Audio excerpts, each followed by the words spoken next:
You had a piece today which says things have been bad in the natural gas market, and they may, in fact, get worse. In fact, you think they're going to get worse. Now, let's put things into context for our viewers. Natural gas powers something like a quarter of all the electricity generation in the United States. We have a lot of natural gas in the United States. We have an oversupply of natural gas, huge natural resource here. Doesn't make a difference for people to run their cars, but for the huge gas generating plants across the United States, it makes a difference. Absolutely. It makes sense for them to use gas because we've gotten to the... So what you always have had is that you have peaking and you have base load generation, right? So you have these big coal plants. Look, you're already peaking. And in 2 seconds, you're going to be talking about British thermal units if I'm not careful. The thing is that what gas was good for, gas was like, for years, was like the champagne of fuels, right? Because it's very natural gas. There we go, right there. And you just see, just in terms of the weekly inventories have come down, but they're still way high relative to... And they always come down in the winter because it's mainly a heating fuel. It's mainly a home heating fuel.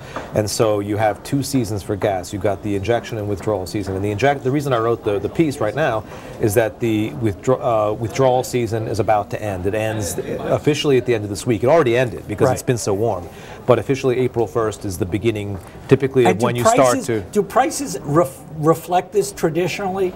Do they no, go the prices they shouldn't. No, right? it shouldn't, and it doesn't, because some of the lowest prices you've had were during the injection season, and some of the highest prices you've had were during the withdrawal season, and the highest during the injection season, because the prices know that, the market knows that. It's a seasonal pattern. But what you have this year is something unique, which is that you have more gas than you have ever had left over in storage, and it's starting to build up.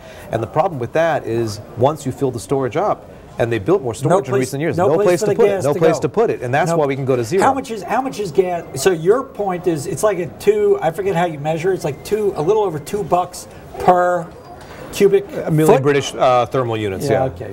It's a little, and 1,000 cubic feet. Basically, you're saying the price of this stuff could go to zero. It could. Temporarily. Theoretically. And you know what? If you had to ask me, what's your outlook for 3 years on gas, you must be really bearish. You know what? I'm not. I'm actually pretty bullish. At 220, where it hit today, which is more than a 10-year low, it's too cheap. Who does this hurt? Who does this? This helps consumers, right? This helps businesses. This helps heavy users of natural gas as an energy resource. Who is this bad for?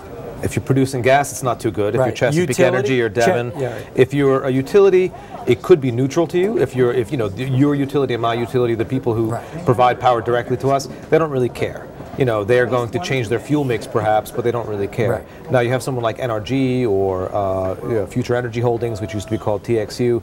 They are hating it. It's bad for them. It's bad for them because they have a lot of what used to be cheap coal plants, or people, who have a lot of cheap nuclear plants. Harder for them to compete against cheap gas, right? Right. Well, it was always their price was here, and the gas price was moving around like that, and they made that spread. Well, negative spreads aren't very good for their business. Okay, final question. Good for the economy, bad for the economy? The very cheap gas is absolutely good for the economy, good for manufacturing, saving consumers a lot of money, but it's not going to last very long. It'll be over, I think, in less than a year.